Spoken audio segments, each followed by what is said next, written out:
Assalamualaikum warahmatullahi wabarakatuh. Hai teman-teman semuanya, perkenalkan namaku Talita Inesia Diva, aku dari kelas F1 Prodi Tasawuf dan Psikoterapi.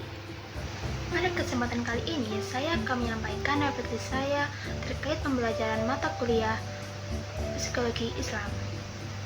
Semoga refleksi yang saya sampaikan dapat memberi manfaat dan menambah wawasan baik bagi saya pribadi maupun teman-teman yang menyimak.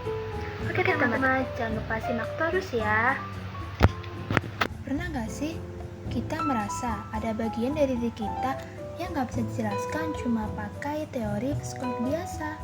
Dan apa ya yang sebenarnya hilang ketika kita bicara soal kesehatan mental tapi lupa melibatkan sisi spiritual?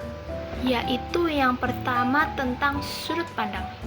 Apa bedanya cara kita melihat manusia sebagai makhluk biologis di psikologi umum dengan melihat manusia sebagai makhluk berjiwa di psikologi Islam? Kalau menurut aku sih ya, perbedaan yang paling mendasar itu ada pada cara memandang manusia. Dalam psikologi umum, manusia sering dilihat sebagai makhluk biologis yang perilakunya dipengaruhi oleh otak, hormon, dan lingkungan.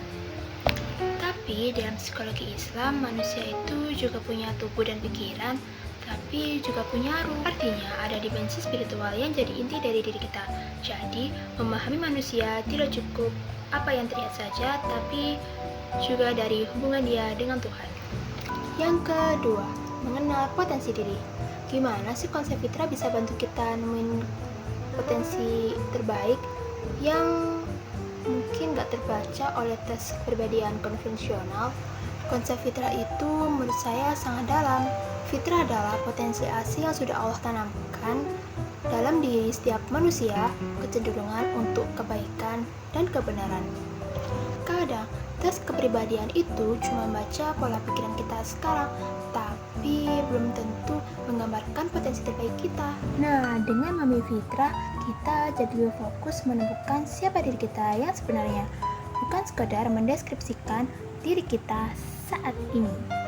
Yang ketiga, kesehatan mental yang utuh.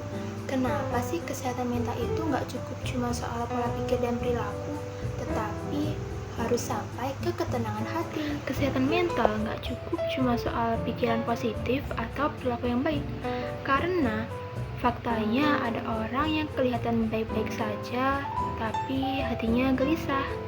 Dalam psikologi Islam, ketenangan hati atau qalb itu jadi pusat. Kalau hati tenang, biasanya pikiran dan perilaku juga ikut selaras. Jadi, kesehatan mental yang utuh itu ketika pikiran, perilaku, dan hati semuanya seimbang. Dan yang keempat ada sisi spiritual sebagai obat. Yang mana sih peran ibadah dan koneksi kita dengan Tuhan bisa jadi obat yang ampuh buat kecemasan di zaman sekarang? Ibadah itu bukan cuma kewajiban, tapi dengan kebutuhan jiwa di tengah kecemasan zaman sekarang, koneksi dengan Tuhan bisa jadi sumber ketenangan yang paling dalam, misalnya lewat sholat, zikir, doa. Itu seperti tempat pulang ketika kita lagi capek secara emosional, yang mungkin gak bisa sepenuhnya digantikan oleh terapi biasa. Dan yang kelima, warisan masa lalu. Apa jadinya kalau kita gabungkan riset modern dengan rahasia ketenangan jiwa dari ilmuwan muslim terdahulu seperti Al-Ghazali atau Al-Balkhi? Kalau kita gabungkan ilmu modern dengan pemikiran ulama seperti Al-Ghazali atau Al-Balkhi, hasilnya sangat kuat, karena mereka sudah sejak lama membahas tentang kecemasan, kesedihan, bahkan kesehatan jiwa, tapi dengan pendekatan spiritual. Jadi sebenarnya psikologi Islam itu bukan hal baru, tapi warisan yang bisa dipadukan dengan riset modern. Kenapa sih standar bahagia di mata dunia sering bikin kita capek? Dan bagaimana psikologi Islam nawarin konsep tenang yang lebih abadi? Standar kebahagiaan itu sering diukur dengan pencapaian seperti uang, karir, pengakuan, tapi seringnya itu bikin capek dan gak pernah cukup. Psikologi Islam menawarkan konsep tenang bukan sekedar senang. Terus tenang itu datang dari rasa cukup syukur, dan kedekatan dengan Allah. Dan itu lebih bertahan lama dibanding kebahagiaan yang sifatnya sementara.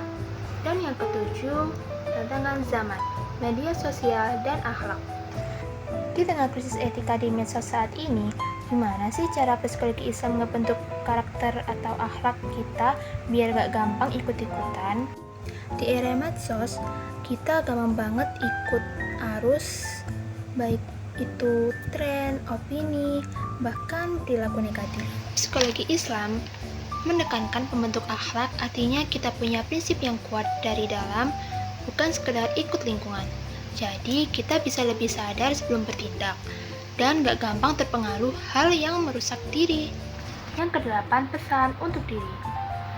Kalau kita belajar psikologi Islam, apakah kita cuma belajar teori atau sebenarnya kita lagi belajar cara buat pulang ke jati diri kita yang asli? Buat saya, belajar psikologi Islam bukan cuma soal teori, tapi ini seperti proses pulang ke diri kita yang sebenarnya. Kita belajar mengenal siapa diri kita, tujuan hidup kita, dan bagaimana kembali selaras dengan fitrah kita. Jadi, bukan cuma menambah ilmu, tapi juga memperbaiki diri. Mungkin selama ini kita sibuk memahami pikiran manusia, tapi lupa memahami hati dan ruhnya. Dan dari psikologi Islam, kita belajar bahwa untuk benar-benar sehat, kita juga perlu pulang kepada